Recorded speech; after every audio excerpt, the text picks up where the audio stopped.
Es difícil a veces. Sometimes it is difficult to fight emotion after some things we have seen. For example, recognizing the effort of these people reminded me of a day 20 years ago when I interviewed one and each of them, Gaston Milano, Eugenio Garcia. I didn't know what was going to happen, but I remember what I thought at that particular time. These kids will make history. And that was true.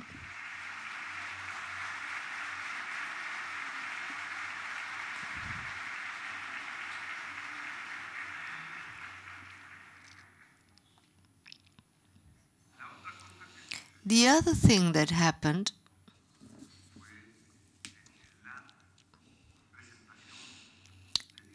was listening to Diego Forlán and his coach. That was very interesting. What about doing a little bit extra effort? What about each of us doing a little bit more in this community? What about realizing the synergy we can create? What about capitalizing that synergy and make planetary success? Why not do a little bit more? Let us do a little bit more.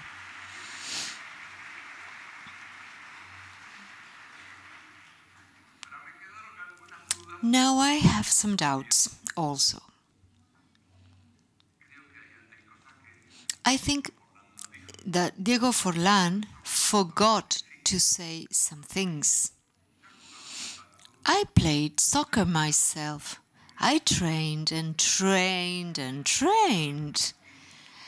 And I was good, I was fast, I was resilient, I had power, but no ability at all. He never mentioned ability. Do you think it's necessary? I would have liked, and now I'm speaking seriously, for Diego Forlán to talk about metamorphosis in himself for the World Cup in 2010. Work, decision, and generosity. He was there to score. He had the goal, and he just saw that, and he had to score. And Uruguay did not work collectively. There was no good transition from defense to attack. And Diego Forlán took up the responsibility. He renounced to being the score player, and he played all around the field, and he was full of energy. He never mentioned that, but that was essential for the success of Uruguay in 2010. And we need another Forlán for the next World Cup. And I'll stop speaking about football. I played a lot. I always wanted to be good. I never made it. That's why I won't speak about football. Dear friends, artificial intelligence and GeneXus have always been connected. 33 years ago, we started our research. We didn't have the name GeneXus. We never thought we would become a company. We simply wanted to solve a problem, the problem of corporate databases. I was a teacher at the university. I had vast experience. I had like 10 years of doing successful consultancy in large companies in Brazil. But when I wanted to solve the problem of information technology in corporations, I found that the problem was 10 times bigger than what my customers had.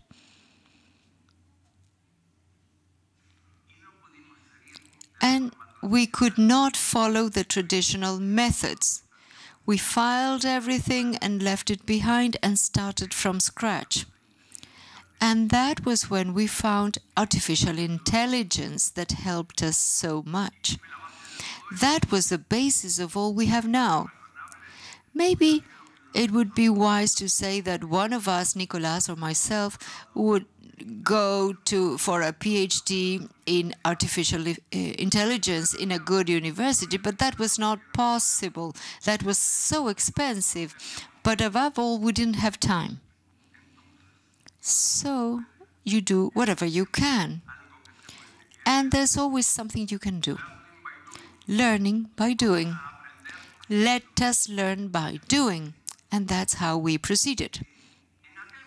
At that time, it seemed that AI was the panacea that was going to solve all world problems. There were many companies doing expert systems. Venture capital investors were running after companies that were involved in AI and spent a lot of money. Then what happened? We were successful. And I'll tell you why.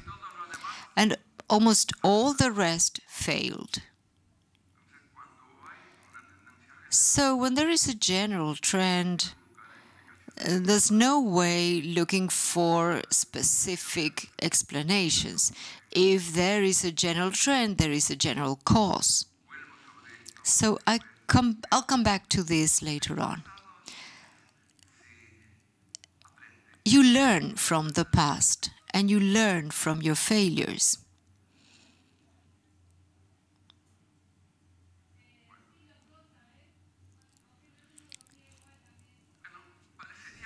It seems that we have a new language here. Something that's right out of a science fiction novel, or maybe from a terror thriller.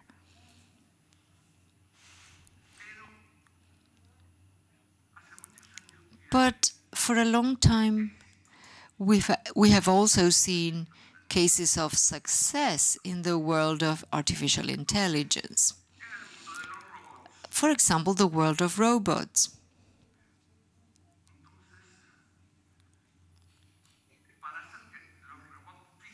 So that physical robots can do physical things. Let's imagine manufacturing in the assembly line. 103 years ago, at the Ford factory, these workmen were assembling a Ford T. Moving from the classical assembly line of one at a time to a serial production increased productivity from 10 to 1. Everything changed. That was pushed forward by Henry Ford,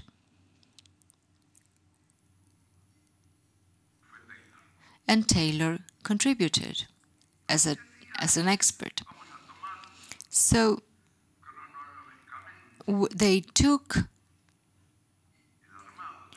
the assembling of the parts chronologically. They divided the assemblage in very small stages so that each workman could have something very easy to do, so we don't have to train them a lot. And that's how Ford created an empire and the world economy developed. There were good and bad things. And today,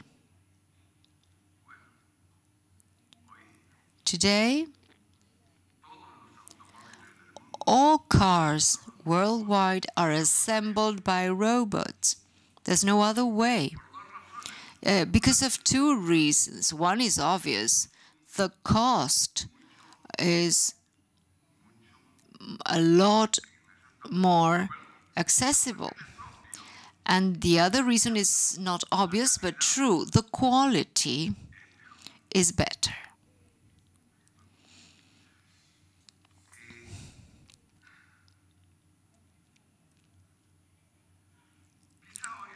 Maybe robots today do more than what the workmen did in the past, but the principle is the same. A very simple process is done one after the other. Of course, the robots are not the ones in the cartoons with 2 hands, 2 eyes, and a head. They are specific robots, and they work along the assembly line, and we have many units.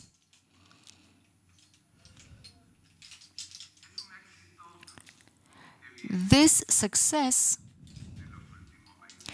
has been experienced in the last 20 years. There were some unanticipated difficulties, especially for the West.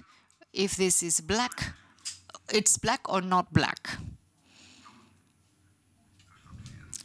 The Westerners find it difficult to deal with the grays. But over the years, we have strongly developed a more blurred logic. I would call it fuzzy logic, that has allowed people to work with probability and coexist with things that are not as they should be. And that was basic, so that the robot with the iron hands could be more similar to a human. In parallel, we have been making progress, and artificial intelligence has given us many interesting resources. In particular, two: the automatic vision. Automatic vision is more accurate, more loyal than human vision. And that has many consequences. The other thing is, for example, the automatic recognition of natural language. And we could add other consequences.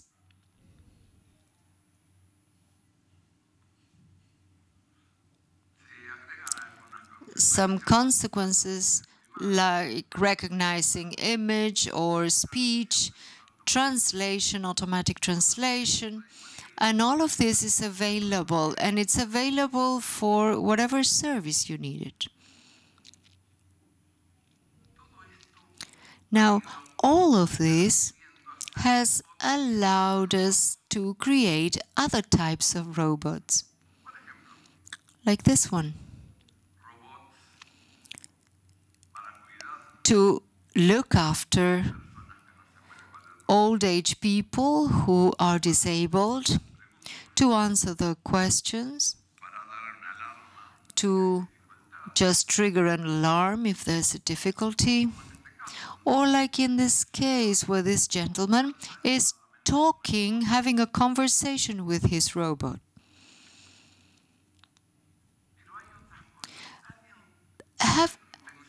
Have you ever thought of a surgeon robot? It's like science fiction.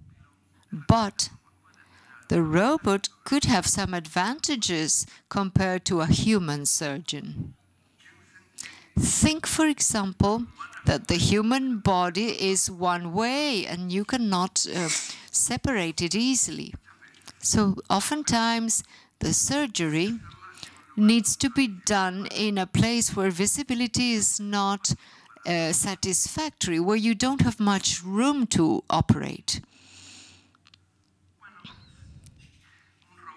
A robot has no difficulties with visibility. They can see very well.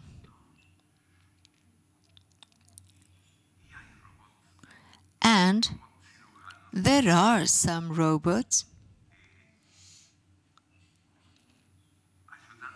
that help surgeons. They are surgeon assistants. In particular, there's one that is called Da Vinci. Every day, worldwide, there are many, many Da Vincis worldwide, and this robot participates in hundreds of thousands of surgeries every single day. Imagine this robot. Imagine the robot and the patient. Of course, there are probably nurses and other assistants to tell the robot when to act. And then we have a surgeon. Where's the surgeon? What's the advantage? He could be there, but he's not in the surgery room. He's somewhere else.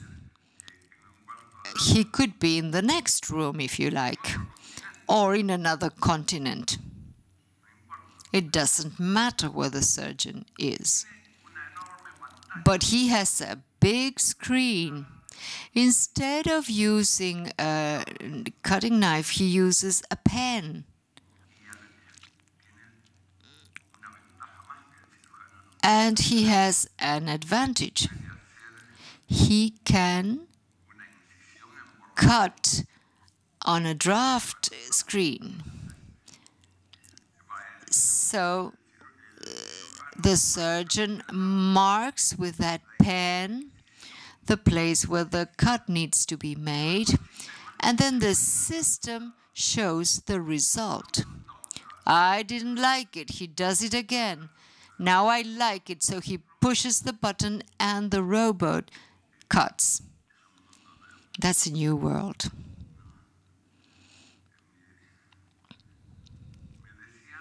I was told, somebody told me today, that our friend, the best eye doctor from Mendoza, Dr. Saldivar,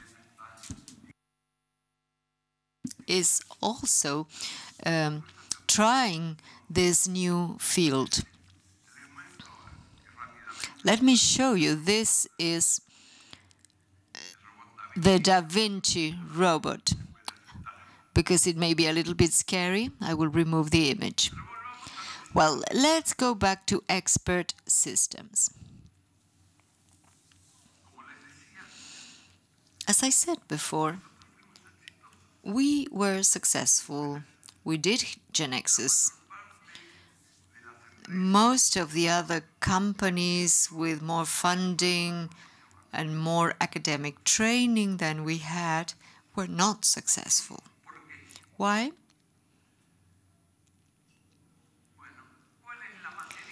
Well, what is the raw material in an expert system? It is knowledge. Now, what are the sources of knowledge? There's one which is traditional, human experts, and the other that is becoming more popular, data.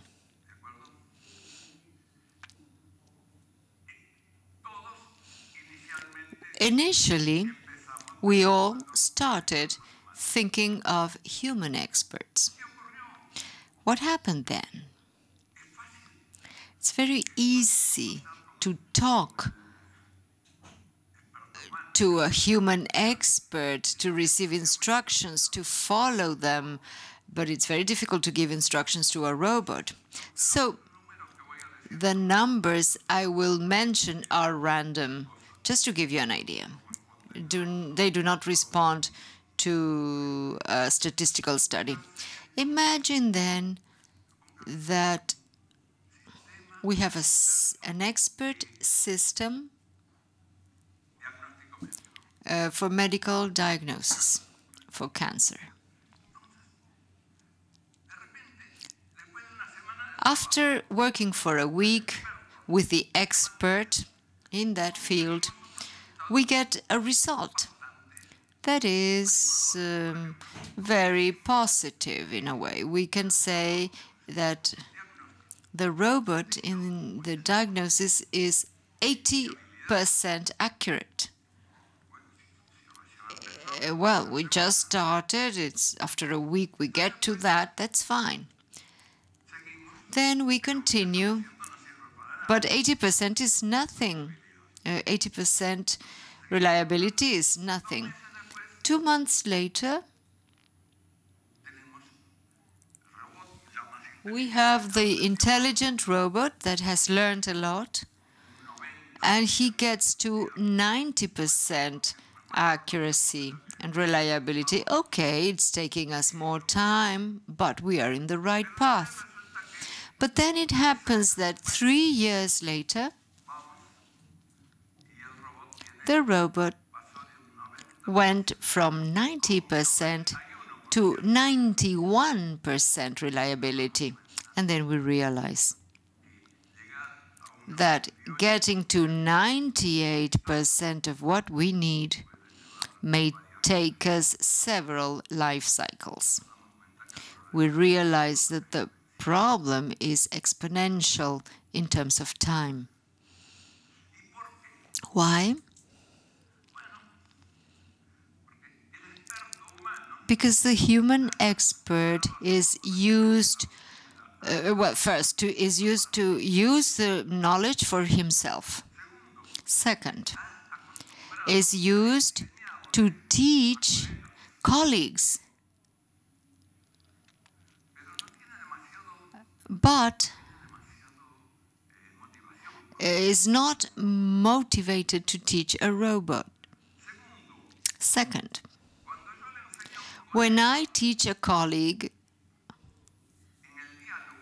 in my dialogue, there are things which are less formal.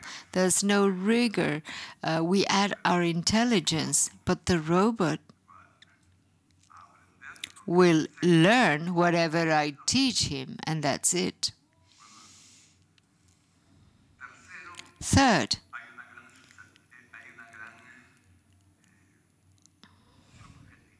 there's a lot of subjectivity. So we start correctly, but we never end achieving success. What happened to us? Our situation was a little bit different. How different was it? First of all,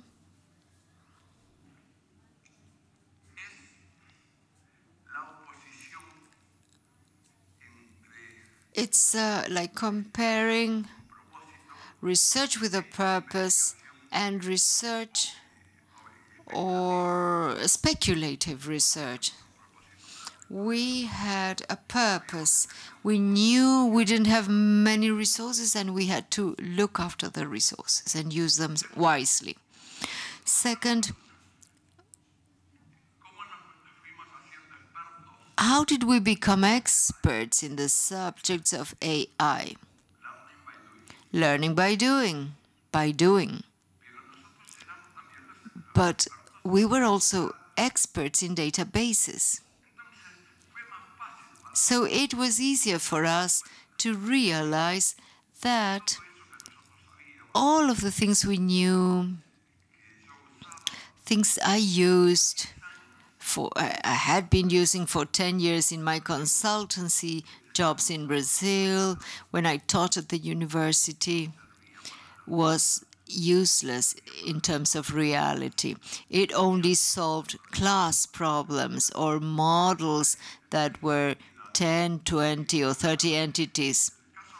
But the real cases we were facing were going to have over 500 entities and thousands of rules and formulations. So we were going nowhere. Somehow then, we managed to do what? To obtain knowledge in an industrial way by capturing data. And that's how we created GeneXus. Today, that's a general trend. Why AI today is becoming so successful? Because it is oriented to data. Which data? Well, company data that will be in the databases of the company, also the Internet of Things as a new current of data that we'll have to get used to, and the big data, the massive data that we are collecting to see if they are useful in the future. And this massive amount of data is being used with different methods, algorithms like machine learning, where the robot learns from data, but that's not spontaneous learning as in the case of humans. This is supervised or helped or assisted in the sense that experts in AI somehow make corrections to get to the result. But recently, we have a new algorithm, deep learning, with artificial neurons that works similarly because we need to choose the data we'll feed it to learn, but it adjusts on its own. So the major difference is that we can embrace huge amounts of data. If I take 1,000 clinical stories, I will have little knowledge. But if I consult 10 million medical records, my knowledge will be more accurate. So this is the trend. And you may say, well, this has nothing to do with my company. He who lives in a glass house, you know how the saying goes. And GeneXus.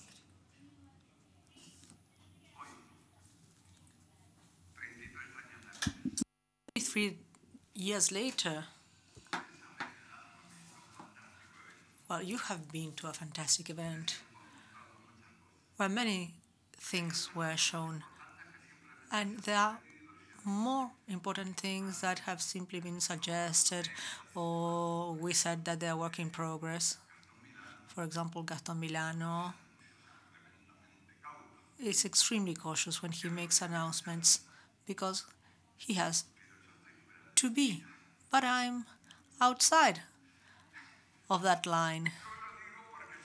I'm on the other side of the line, and I say something because I know that Gaston will do it. And that's good.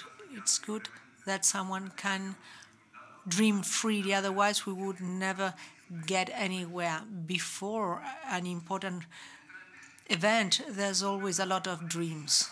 So I took a slide from Gaston's, and I think that this expresses very well, in Gaston's words, what we are doing. We are creating and maintaining unprecedented software solutions automatically. This is what we're doing.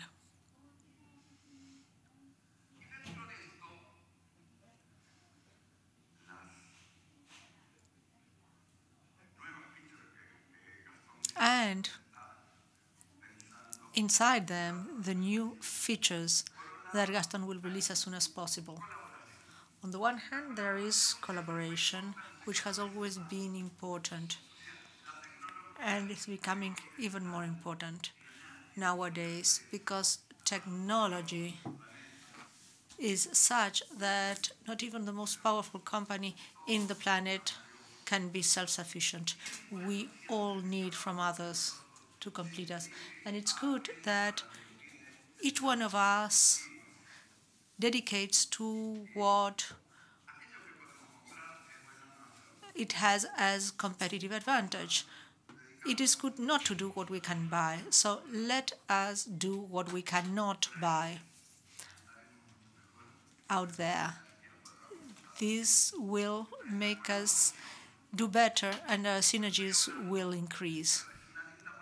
So collaboration is a new word, a nice word, and be careful with nice words. But by collaboration, I don't mean the concept that this community already has, even if it has to be strengthened all the time. I'm talking about having tools that assist collaboration, and we will have them. Integration.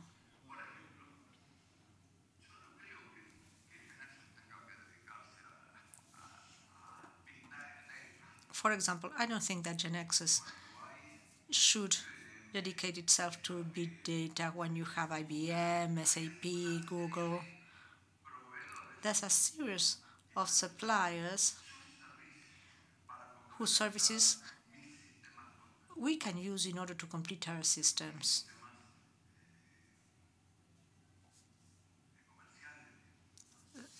Especially our commercial systems.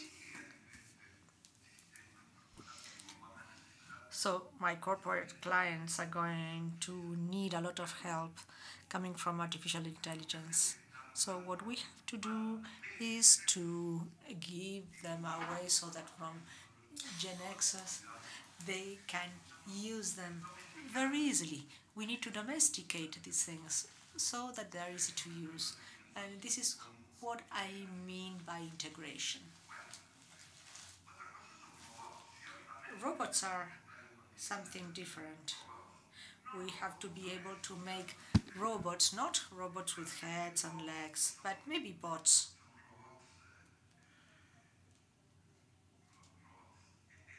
Which are ethereal robots, software robots. And this is the path we are following. And even more important for me, because this is a permanent struggle for me and an intention that I've had forever, is to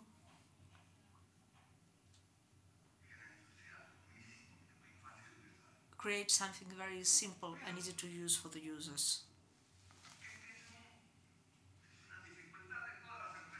And this is a difficulty for all the companies in the world that innovate. There is a trade-off between complexity and simplicity.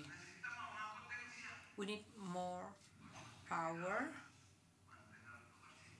and even if we want to keep everything simple, things may become complicated.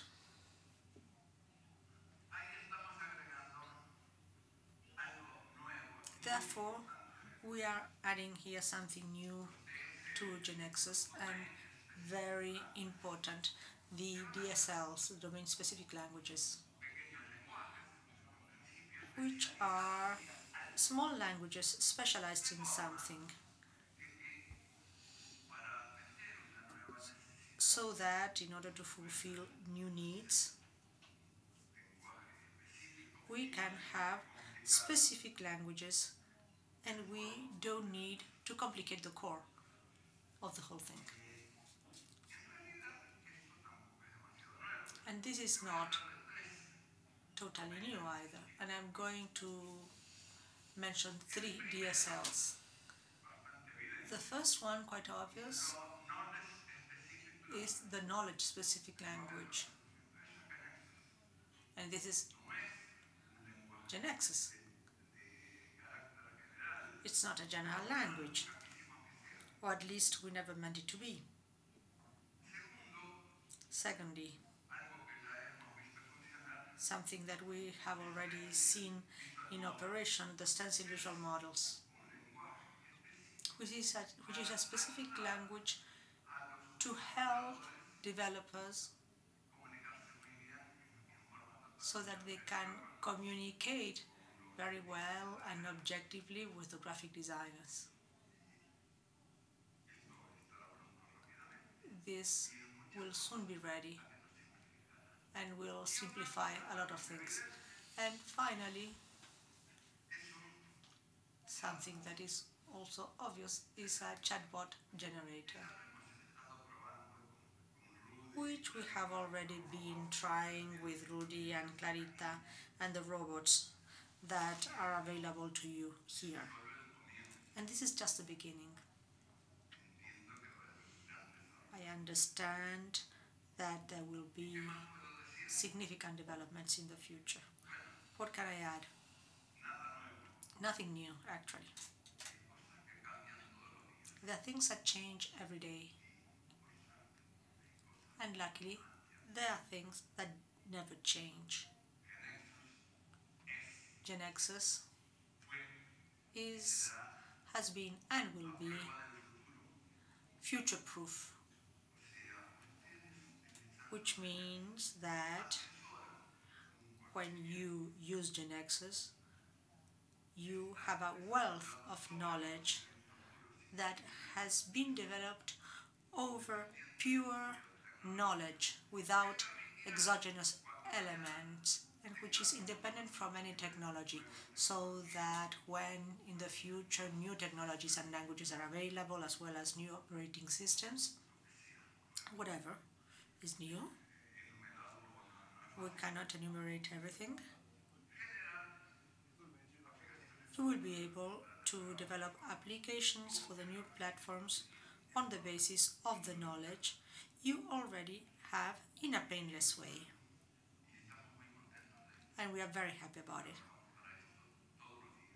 And we work for this every day.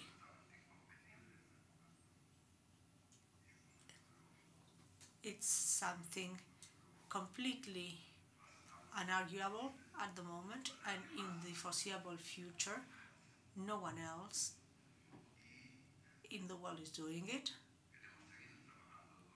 We will continue working like this. We want to continue working every day, quite convinced of what we're doing, with trust, confidence, generosity, joy, and enthusiasm. Thank you very much.